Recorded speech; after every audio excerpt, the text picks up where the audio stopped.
The 2009 season of the Patron GT3 Challenge by Yokohama kicked off at Sebring International Raceway with double victories by Bob Fayetta in the Platinum class and Melanie Snow in the Gold class. But the competition began to heat up at Miller Motorsports Park, where Martin Snow figuratively and Brian Wong literally showed up to do battle. Next, the new Audubon Country Club Joliet offered a chance to show both speed and technical prowess, and there were different winners in each race. Now, today, the famed Road America offers a daunting challenge. It's the Patron GT3 Challenge by Yokohama, and it's next, right here on Speed.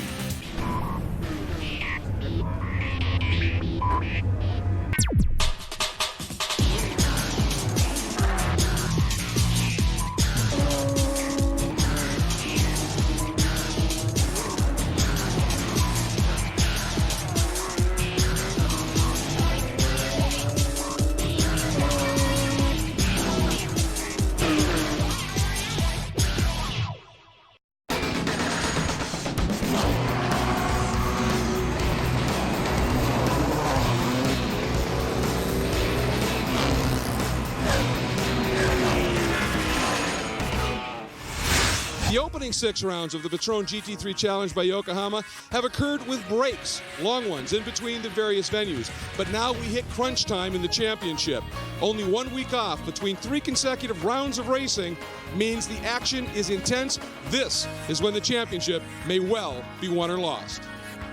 Hi everybody, I'm Greg Creamer and welcome to round 7 and 8 of the Patron GT3 Challenge by Yokohama, and at one of the most legendary venues in all of motorsports, certainly in North America, Road America, just outside of Elkhart Lake, Wisconsin. An incredibly close championship has unfolded this year, the first year courtesy of the folks from Patron, Yokohama, and Porsche Motorsports North America, that the entire championship has been contested on speed and covered in its entirety. That means the championship is open and visible to all, and it couldn't be better. Coming in to round 7 and 8 here at Road America in the Platinum class, only 2 points separate the points leader, Bob Fayetta, and second place, Martin Snow. As I said, this is the run where that championship and also the one in the gold category might well be decided, and it all starts at this great venue when we come back.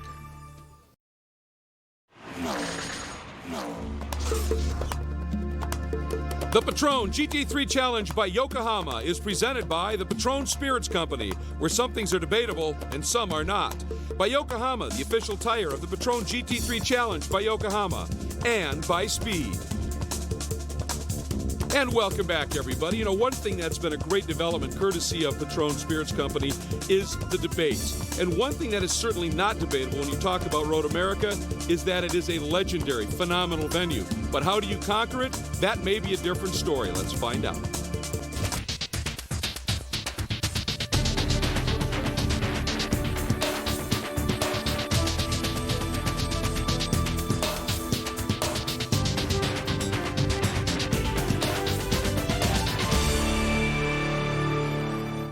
Welcome back to our great debates. Now, our most recent debate focused on a brand new track to the Patron GT3 Challenge by Yokohama.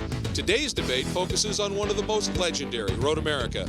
And our debaters, once again, former Trans Am and IndyCar champ Scott Sharp, who currently drives for Patron Highcroft in the LMP1 class in the American Le Mans Series, and a multiple champion in the American Le Mans Series and winner at Le Mans, Pat Long, a current Works factory driver. And gentlemen, Road America. Let's start with, what are your favorite aspects of Road America? This track has so much lore to it. Pat? This is one track that is so iconic in American motorsport. I think it holds its own worldwide, but certainly it's not everything it appears when a driver shows up to Road America for the first time. It's my favorite track, Patrick. I just love it. Every corner, it's a challenge, it's fast, the picturesque, uphill, downhill. Once again, for a lot of our young GT3 Challenge drivers, though, it's a daunting place. It takes a lot of guts to run around here and be able to maybe run a little bit loose with the car, a little bit on the edge to do that lap time. And I think you're going to see maybe a little bit more of a disparity in the grid between the guys who are willing to take those chances and the guys that are a little more conservative. Yeah, the young bravery is going to pay, but what you can think about is really putting all of those splits together. Road America is the longest track that the GT3 Challenge drivers will be on this year, so consistency is going to pay, and I think the experienced guys that know how to run through Road America's fast-flowing nature are really going to prevail. This track, is it relatively easy to learn, or is it a track that maybe is a little, will fool you? I think Elkhart Lake is a fairly easy track to learn the flow on, but I think there's a distinct difference, and it takes quite a lot of time to get the last tenth or last half of a second out of the car, to get the car to be comfortable driving it on the edge. I think the fast-flowing nature and the width can be deceiving. To get around there, initially you think, oh, I'm pretty close to the limit. You call into the team and they tell you you're a few seconds off. It's really about pushing through each corner and using every inch of the racetrack. Not only are there wide curbs on the exit to use, but there's even a little bit more past that. It's knowing that you can use the racetrack and a little bit extra. And I think with the length of the track, that adds up to seconds, sometimes not only tenths. Well, and there's such huge speeds. Think about the carousel, the flat-out kink. I mean, those are daunting corners, 150, 160 mile an hour type corners that, boy, it takes a while to get comfortable running through there lap after lap. These fast corners you're talking about, a lot of them are fairly long duration. Let's talk tires and keeping them underneath you. The long radius corners, like the carousel or the kink, mean that you're leading a lot of load onto the outside edge of the tire. That's going to create heat. The Yokohama is going to give you a lot of consistency and wear, but as a driver, I think you have to really keep the heat of your tire managed. You have the control of what you have at the end of the race based on how hard you run early on. Well, I think you're going to see tight packs, and I think you're going to really have to choose when you want to stretch the tires.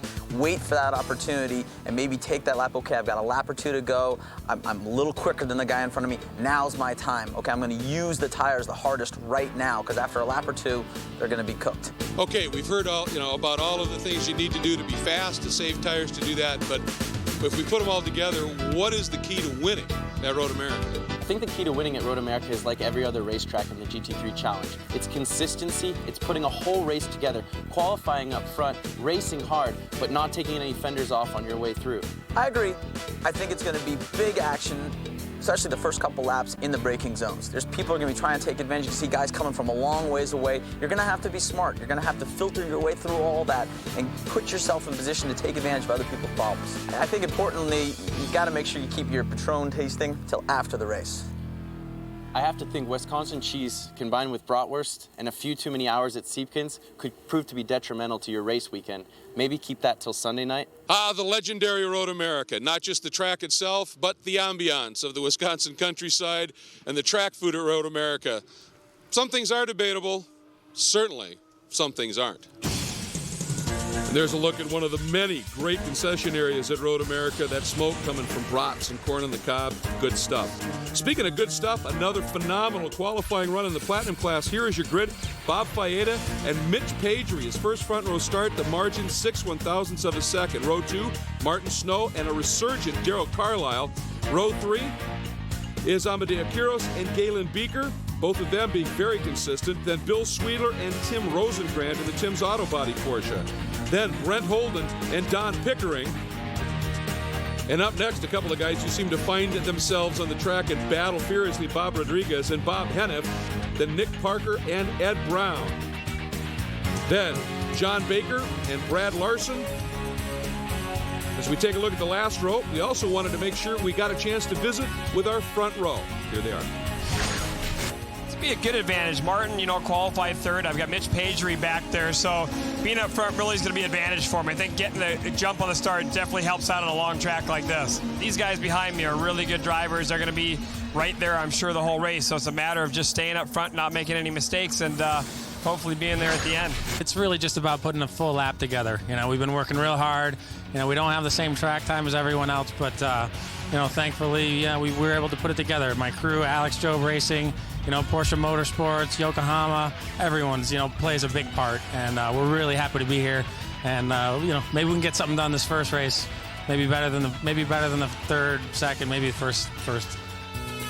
Well, the man is hungry, to be sure. Let's take a look at our gold class qualifying. Brian Wong, another pole.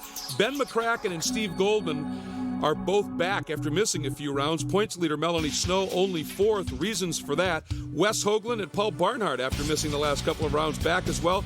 Bill Pelichowski, after debuting at Autobahn, is back. and Jason Carter. Let's check in with our pole winner in Gold Cup.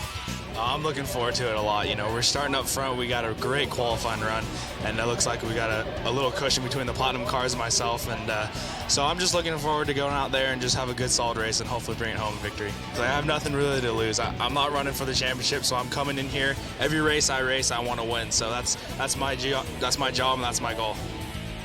But with 20 points to win, one problem by those in front, you can close that up in a hurry. And we're about to find out how rounds 7 and 8 unfolded when we come back. Welcome back, everybody. Round 7 started with 23 beautiful 911 GT3 Cup Porsches queued up.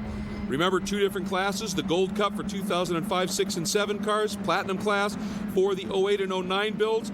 And on the front row overall, on the inside in that all-white number 4 was Bob Faetta, along with Mitch Pagery, his first ever front row start. And this opening lap was to prove entertaining, to say the least. That huge climb up the hill, blind approach, then the green flies, and everybody started strongly, and Pagery, determined to make the most of this front row start, actually nosed ahead as they headed down into turn 1. Very quick, 90-degree left-hander, but not a tight corner. Very fast and flowing, and Faetta thought that he had him covered on the inside, but Pagery absolutely refused to give way. Look at this move here. It just tucks up right again, up on the outside, and as they go side by side through turn 3, as Faetta exits out, they touch Pagery off into the grass, but kept his foot in it, saved it with power, if you will, and only lost 3 spots. So that was Faetta up front. But look at Darrell Carlisle. That's the Farnbacher Lowes Porsche. He took advantage of that loss of momentum by Faetta. Beautiful move down to the inside. Was already by the time they got deep into the braking zone. And Faetta trying to come back through the pack as he gets inside Bill Sweedler in the Patron Porsche there. And now up in the inside of Galen Beeker. He was on a quick comeback charge up into turn 6. Right behind him, Amadeo Quiros and Sweedler almost have a little bit of a touch. Now, the leaders working their way down through turn 7, a very fast fall-away right-hand sweeper, down into another tough braking zone, turn 8, a tighter downhill left-hander, not quite as difficult as 5, but still challenging, and then into one of the legendary parts of the track for the first time. This is the carousel. Over 180 degrees, but it is a long, open, and fall-away corner, then into the legendary kink. Full chat through here. Carlisle, Faetta, great opening lap by Darrell Carlisle, but Faetta got a good bit of momentum. Watch the move here, classic, fastest part of the track, the little 2 lefts, then to the inside and into the famous Canada corner right-hander. He is through. Martin Snow runs up because of that little loss of momentum. He almost gets into the back of Carlisle. He has to check up, and right behind them comes your Gold Cup leader with a great 4th overall early run, Brian Wong in the Quicksilver Porsche. Now, a third of a lap later, watch this move by Martin Snow around the outside of Darrell Carlisle. Looked great, but carried in a little bit too much speed. Ran wide on those gator strips. The car just kind of hooked sideways a little bit, lost his momentum, and Carlisle was back through. Meanwhile, Pagery behind them was able to get underneath Brian Wong and pick up 4th overall as he continued his march to the front. So it was Faetta opening up a margin, then Carlisle, then Snow, then Pagery, then Wong, your leader in the Gold Cup category in that Quicksilver Asco Motorsports Porsche. Then the P7 Works 2 Porsche of Galen Beeker rounding out the top 5 in the Platinum class at this early stage.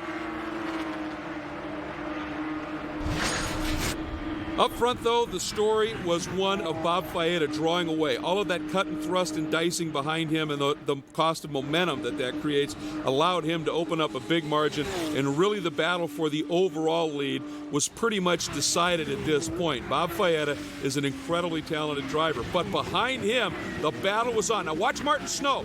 He carries, again, a little bit too much speed. He's out of frame. Watch, see him sideways. That causes everybody to check up. Carlisle gets hooked up. Pagery comes up alongside, gets inside of Snow, and as Snow turns into 13, they touch. Snow can't save it. He spins. Fortunately, was able to avoid all the oncoming traffic, and it took him a little while to get it gathered up. Watch here on the access road, as they call it, by turn 13, the Mitchell turn. He does the snap turn, but pretty much by the time he regains, the whole field has streamed by. The other issue is for Mitch Pagery. He had some damage that was going to come home to roost.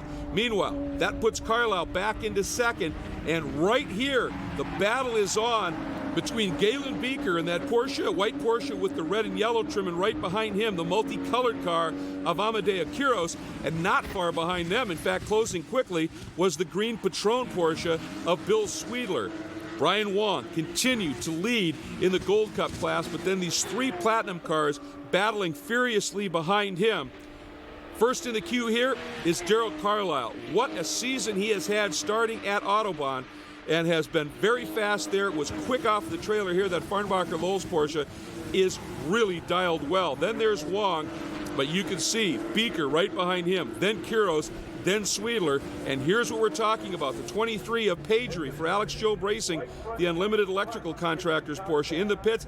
Damage to the right front, but it was turned out just the wheel and tire. They were able to get that fixed, and he was able to regain, obviously well back in the pack. Up front, Faeda was just driving away from the pack. You give him an opportunity like this, clear track in front, no pressure behind, and he just starts uncorking great laps, and that is precisely what he did. Meanwhile, back in the pack, the battling continues. As I said earlier during the grid, once again, Rodriguez, Hennef, all in this queue with Ed Brown right behind them. John Baker, the blue Porsche with the yellow stripe right in front. Four cars having a great, solid battle. And believe me, it wasn't the only one. They could be found everywhere. Just outside of the top 10, here's the silver Zero Recaro Porsche. Don Pickering being chased hard astern by Nick Parker in the 02. That's the Starbucks double shot Porsche. And in front of them, that blue car, Brett Holden, the Global Motorsports Group entry, Steve Goldman, all of these guys absolutely after it. But up front, it remained intense. There is Galen Beeker, again, that white Porsche with the red nose, and Amadeo Quiros, the multicolored car, coming up behind him. Quiros looks to the inside as they head down into turn one. Couldn't get in quite deep enough as Beeker really deep braked him and was able to hang on. Again, in front of them, it remained the gold class leader of Wong. And that scrum was only going to intensify a bit later on. You can see they are packed up. Quiros again shows the nose. He is in a hurry to get by because he's got Sweedler all over him. This battle and more when we come back. And welcome back to Road America, round 7 and 8 of the Patron GT3 Challenge by Yokohama. There's a good look at Bob Rodriguez, who right in front of him is having a great look at Martin Snow, second in the points in the Platinum class, working his way back through the pack after that spin at turn 13 on the second lap. Snow absolutely trying to stem the flow of points. Remember, he came in only 2 behind Faeda, and with 20 to the winner, a big gap could be created in a hurry, and Martin was in a hurry, trying to work his way up through the pack to gain as many points as he could in the Platinum class battle, and that put him in the middle of some great battles elsewhere on the track. Speaking of those great battles, Amadeo Quiros, remember? Time and time again, he tried it, finally able to get it done down into turn 1, gets by Beeker, but as his car stepped out a little bit on the exit, he wisely moved to the center of the track to blunt a return move by Beeker, and that worked out beautifully. But look at this. Watch the move here by Sweedler, who tucks in behind as Beeker tried to make a move. Sweedler made his choice, decided to go with Quiros, and that draft, you can see Quiros even got a little bit of a wiggle there because of the air pressure off the nose of Sweedler's car. Down to the inside they come, and they're trying to do the double pass. Beeker realizes he's been had, lets them go through. Clean racing, mature racing. Now tries the counter move. Sweedler says no. It covers beautifully. Some unbelievable racing back in the pack, and again, Quiros able to make the pass. As we move forward, that is the story of Bob Faeda, simply moving forward into the distance, stretching his margin. But then eventually he would settle into a pace, go a little conservative on the lap times, knowing he had that big margin over Snow. And for Don Pickering in the Recaro car, a little bit of a problem and off in the approach to 14. And as he rejoins, there's a scrum of traffic. Baker There goes Parker. Remember the guys that he was in front of, and now alongside goes Martin Snow as he's trying to move his way back up through the pack. So another close call for Martin. He was in the wars pretty much all day as he was trying to reclaim any possible points that he could. Meanwhile, that battle that we just watched Pickering join in was to intensify as Nick Parker was absolutely hooked up going after John Baker and that Snow right behind them. And these two guys heading into the kink, just an absolutely great race. Meanwhile, this is an interesting story as Mitch Page ducked into the picture. You see the mechanic on the rear wing. Alex Jobe called Mitch in and said, let's make a wing adjustment. You've got to get a lap in. You haven't been able to find a quick lap. We're going to adjust the wing. And Pagery was going to go out and try and throw down a lap as, remember, your fast lap in this race determines where you start in the second race of the weekend. A little bit further back in the pack, the Race Technique Porsche number 10 of Brad Larson. Great to see him back in the championship, having a good, solid battle. And then here's this scrum. And to tell you the pace of these two guys, Snow has not yet been able to get by. Finally does the dive bomb move literally down the inside of Baker, going up and under the bridge at turn 6. That allowed Parker to stretch that margin just a little bit over Baker. But Snow, he had no worries about if he was interfering with anybody else's races. For him, it was all championship. Meanwhile, up toward the front, Bill Sweedler in the Patron Orbit Racing Porsche, all over the back of Gold Class leader Brian Wong. And the reason is the car in front of those two, just to the left of your frame, was Amadeo Quiros. That's who Sweedler was racing. Sweedler shows the nose into the kink. You've got to be awfully brave and effective to make that work. He had to back out of it, and it cost him momentum. You see suddenly Wong drawing away. Meanwhile, Martin Snow continuing to try and work his way up through the pack underneath Parker down into 12. But again, Snow runs a little wide. Parker squares up, comes back alongside. And keep in mind, even though Snow has season-long been quicker than these guys, this is for position, so they're fighting and fighting hard. John Baker elects to go with Snow, see if he can't use Snow to draft by Parker. But look at Parker, smart move there, eases over into the gap, and that blunts Baker's thoughts right there. And Parker able to follow through. Meanwhile, last turn, last lap, number 4 points leader Bob Fayette in the Platinum class, all by himself, up the hill to claim another win. And just a great season he is putting together. And of course, with Snow's struggles here, this is going to open up that points margin. Then, of course, we're looking at the Gold class and that great battle that included Wong right in the middle of the scrum. There he is. Brian Wong comes through for another win on the season. Now, you don't see in any of these pictures Melanie Snow. And the reason for that is prior to qualifying, they discovered a crack in the subframe. They were mystified why she was not showing any pace in qualifying. There was a crack in the subframe. It affected braking. It affected handling. They weren't able to get it fixed. And that's why Melanie's struggling a little bit in this race as well as in qualifying. So Fayeda showing his tail to the field as he's done so many times before. Just a great run, opens that point lead up. And Wong, even though he's not necessarily going for points, closes it up. Maybe that number 40 was the story of the race right there. Darryl Carlisle, his first podium since Road Atlanta in 2006. There is Wong winning again in the Gold Cup. And we'll visit with them when we come back. The Patron GT3 Challenge by Yokohama is presented by the Patron Spirits Company, where some things are debatable and some are not. And by Yokohama, the official tire of the Patron GT3 Challenge by Yokohama. And after an exhilarating round 7, we're going to take a look at the official results. Bob Fayeda with that win, a margin of 7.5 seconds at the finish. Carlisle, that great second place finish. Amadeo Quiros comes home with a third podium, a third of the season, if you will. Bill Sweedler showing some great form. Galen Beeker, another good run.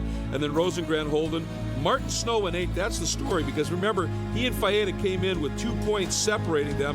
Now up to 14 points. It's that close. Right now, let's listen in with a chat with our top 2. You know, the first couple laps, you know, we had some real tight racing there going into the first couple corners. I mean, we were beating on each other pretty good, and it was, I could see it from behind me too. They were really pounding on each other. But as that took place, it allowed me to get a good lead and a comfortable lead, and I was able to just get into a rhythm and do real nice, smooth laps. Oh, it was awesome. You know, it was the best time of my life out there. It was hard fought. The guys behind me, they were running up on me, and, you know, I was trying to keep up with Bob, but, you know, it was hard going. The car was good. Barker Lowell's. They did a great job putting the car together.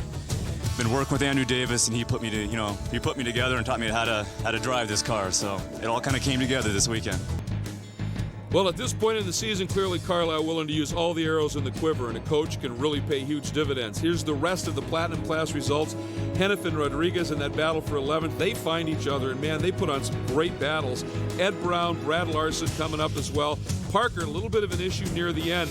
Pedri, one of the big stories here, remember, qualified second, had struggled with qualifying, had that salt, had that problem, then a great call by Alex Job to bring him in, give him a little bit more wing, a little bit more confidence. He threw in a flyer, and that was going to show when we get to the starting grid for round 8. Meanwhile, here's how they finished in the gold class. Wong, another win. McCracken, after missing a number of races, back and right back on the podium.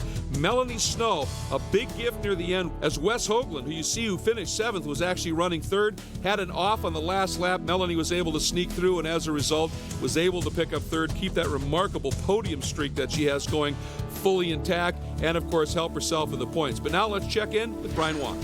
Yeah, if anything, it was a lot of competition in the Platinum class. I think we had the gold guys covered, but nonetheless, it was a great day for racing. I think that we put on a pretty good show for the fans, and I'm just so happy to finally come in here and get a win the first time, and hopefully we can do it again tomorrow.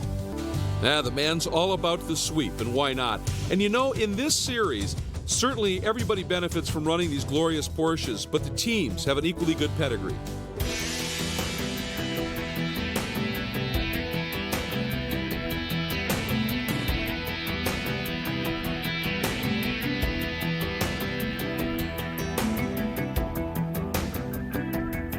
Farnbacher Lowell's Racing is one of the most recognized names in sports car racing worldwide, and team manager Dino Lowells has seen it all.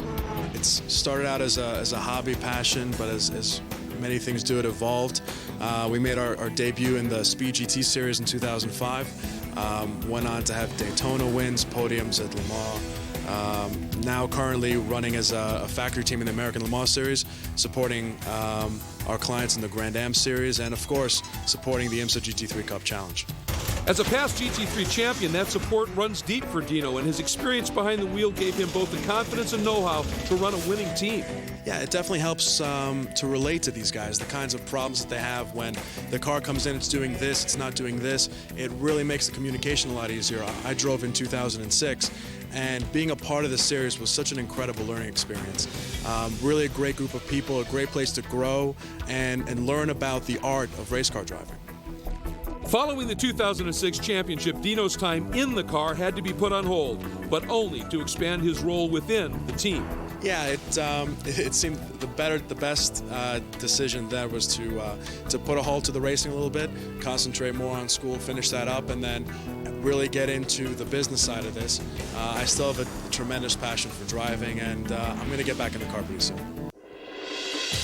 Well, the man is incredibly skilled behind the wheel, but also in running a very successful program. And when we come back to Road America, we have more racing coming at you as we'll take a look at Round 8 of the 2009 Patron GT3 Challenge by Yokohama. Stay with us.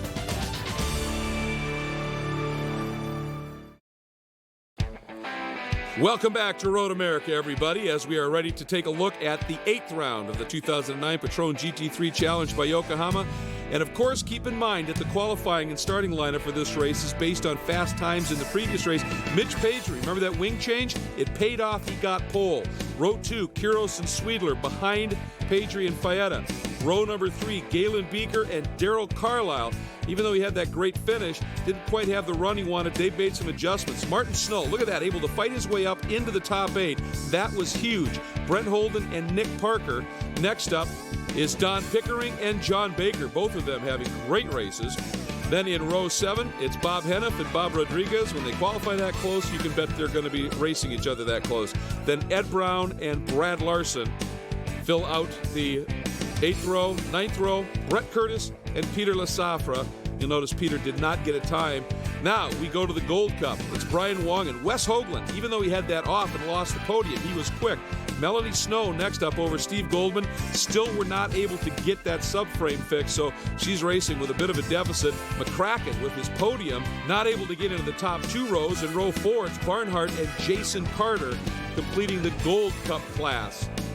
And as the cars start their pace lap, bobbing and weaving, taking care of those Yokohama tires, and Yokohama has taken to a different level still the ability to test and develop on the racetrack and have it trickle down and make for a very safe tire for your car. The Advan Neova started out and was tested as the fastest street tire in the world, and that was in the previous generation, the 8007. The new tire that's coming out is the 8008, and so basically we're taking the best of the best and improving upon that and making it that much faster. Yokohama has tested that speed on the Tsukuba circuit in Japan, and from the previous generation to now, on a 1.3-mile track, the tire is 2 seconds faster. The technology in the compound plays a huge role in that game.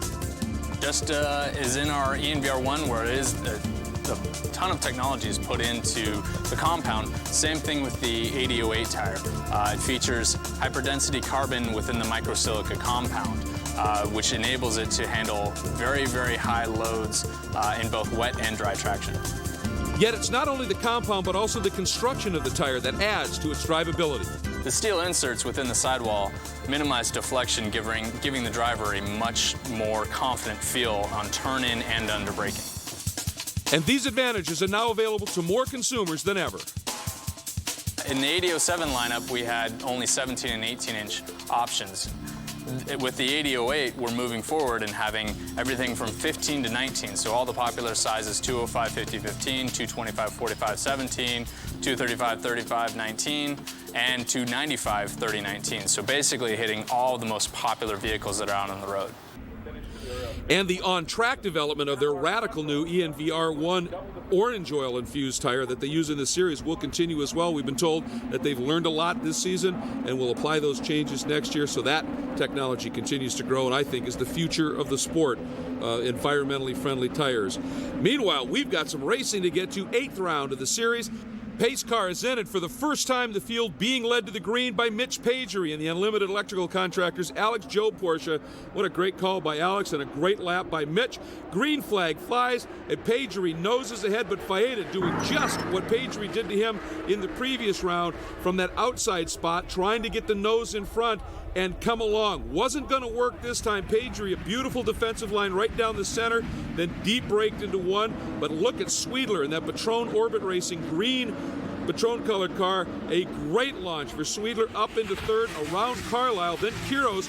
Watch Galen Beeker down the inside. Couldn't get it done. And that's Martin Snow sweeping the outside of Beeker. A little bit later in the lap, the 71 of Barnhart, too hot into turn 12, trying the overtaking maneuver into the gravel. It looked for a minute like he was going to be able to skate through, but then the gravel won, and he just started to bury the rear, kept on the throttle, and it just dug in, and Barnhart was stuck in Canada corner in the gravel, and as a result, that's still in a pretty sketchy area. Somebody runs wide, could easily get into him at that point, and that was to really create the first full course caution we had of the weekend for the Patron GT3 Challenge by Yokohama. So the field would settle in under the pace car, and at that point, everything was put on hold. So we're going to step away for a moment, and we will come back with more from Road America right after this.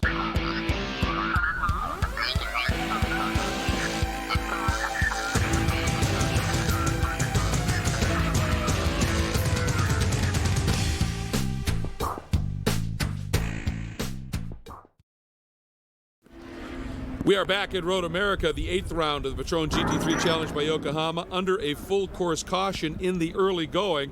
But this was to be the last lap of that caution, and we would be going back to green fairly quickly. They got Barnhart's car extracted, and the great Road America safety team and the IMSA safety team getting everything cleared up. So we move ahead to the restart.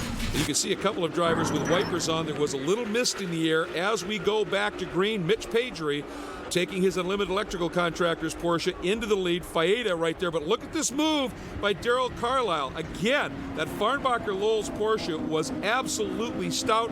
Carlisle driving exceptionally well. Carlisle even takes a look, and Pagery has to go defensive down into turn 3, and it paid off for Pagery as Carlisle not able to get the pass made on the way in, and Pagery did a nice job exiting a little shallow to not allow Carlisle to get a great run on the exit. He's certainly tucked in, but you can see the gap, then that little gap back to the 4 of points leader Faeda, then Sweedler, and the rest of the pack as they went hammering down into 5. Now, down into turn 8. Later on that lap, there is a good look at Sweedler, and you can see some rain on the camera lens. There is a little bit of rain on the track. It's just getting a little sketchy in spots, but haven't, as they say, lost the track at this point. There's Amadeo Quiros trying once again to stay with Sweedler through the carousel, and behind him, Martin Snow, again, with that qualifying lap based on the fast lap in the race, able to start a little bit further up in the pack, and then he finished in the previous race. Good news for him in terms of points. Now, through the kink, here's the first of those quick little double lefts that lead down into Canada Corner, and watch what happens. Amadeo Quiros goes for the move, misjudges, gets into the grass, comes across, collects Pagery, and then airborne. Does the pirouette in the gravel trap, fortunately, lands on all four right side up. But in the background, you see Pagery. He is broken. His car is done as well. Everybody else somehow miraculously able to slide through. Now, very quickly, the IMSA safety team on the scene, as well as the Road America rescue crew for the RV group. There's another look at it, and you can see the damage to that car pretty severe. But the good news was that right away, Quiros was responding and okay. And the great Road America crew there with that gale lift of Randy, Lyle, Doc, great crew on that Canada Corner, get out. Pagery coming over, having a little fun with the crowd, but most important on his mind is how is his competitor Amadeo. He bends down, takes a look, pats him on the shoulder, gets the report, he's fine. Mitch quite relieved at that point and heads back to look after his damaged car. The good news is, as we said, they were able to get Amadeo out of the car. The gale lift was able to get that car removed in quick order. And here was the moment we were all looking for. Amadeo out of the car. The driver from Costa Rica reportedly just fine. They're just giving him always the precautionary checks. But he's fine, and we'll be back with more.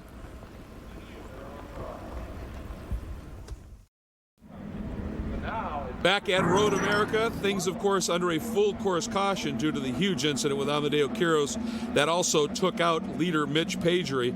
A very fun but frustrating weekend in ways for Mitch and the Alex Jobe Racing crews. You see the rain starting to pick up as well, showing some great speed, qualifying on the front row both times, and the second one based on a race pace lap, gaining a pole, but in the races themselves having some just horrific luck.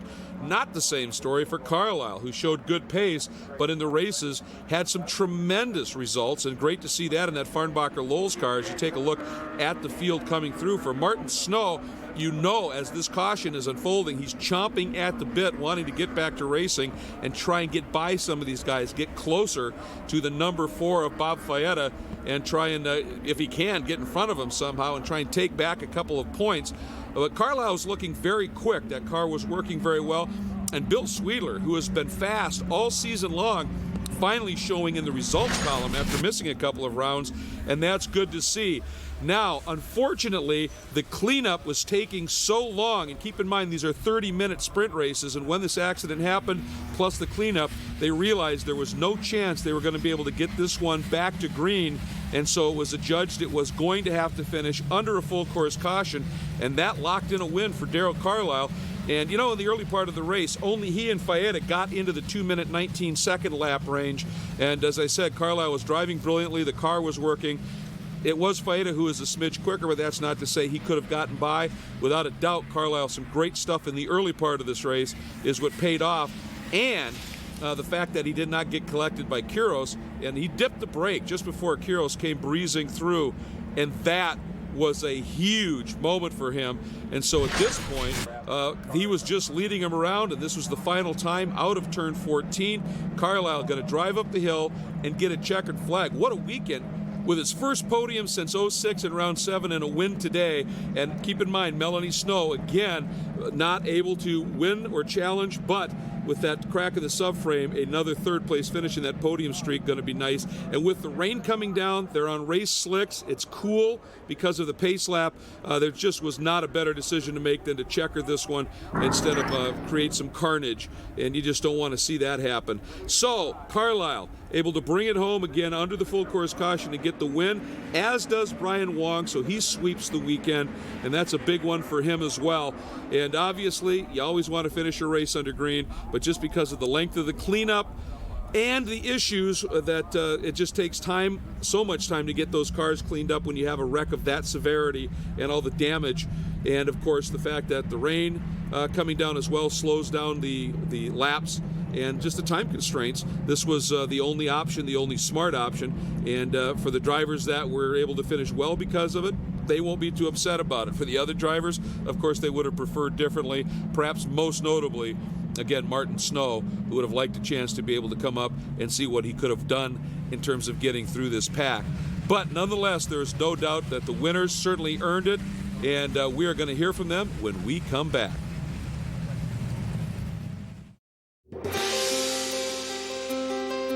The Patron GT3 Challenge by Yokohama has been presented by the Patron Spirits Company, where some things are debatable and some are not. By Yokohama, the official tire of the Patron GT3 Challenge by Yokohama, and by Speed.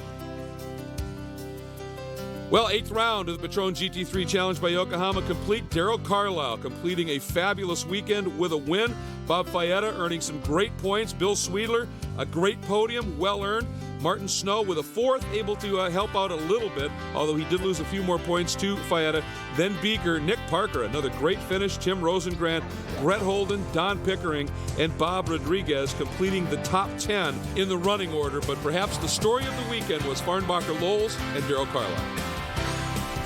I could see Amadeus, going sideways, going down into Canada Corner, and I could just see him just flash by. I saw him in my side mirror there, and then, unfortunately, Mitch, he didn't stand a chance. He had already turned in, already committed to the corner. He didn't see him coming and just took him out.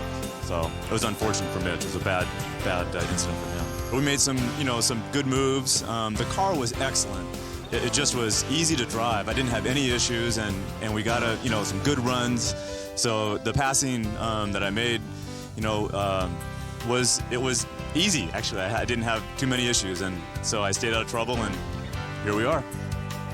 Well, what a weekend for Darrell Carlisle, including some tremendously alert driving on his part when Quiros came through. Meanwhile, let's take a look at the rest of the Platinum Class finishing order.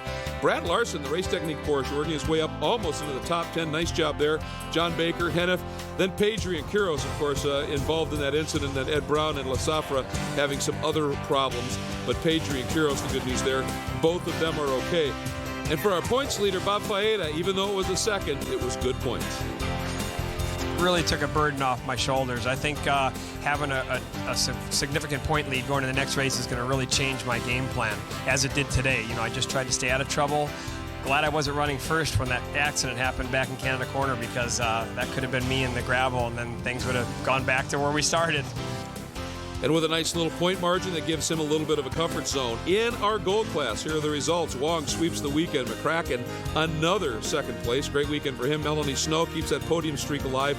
21, including last year. That's remarkable. Then came Pelachewski and Goldman. Then Barnhart and Carter, each with their problems. And for Wes Hoagland, he was running well up into a podium. But when that incident occurred and all the confusion, he made an illegal pass under the yellow and was excluded. Now, let's hear from our winner and second place.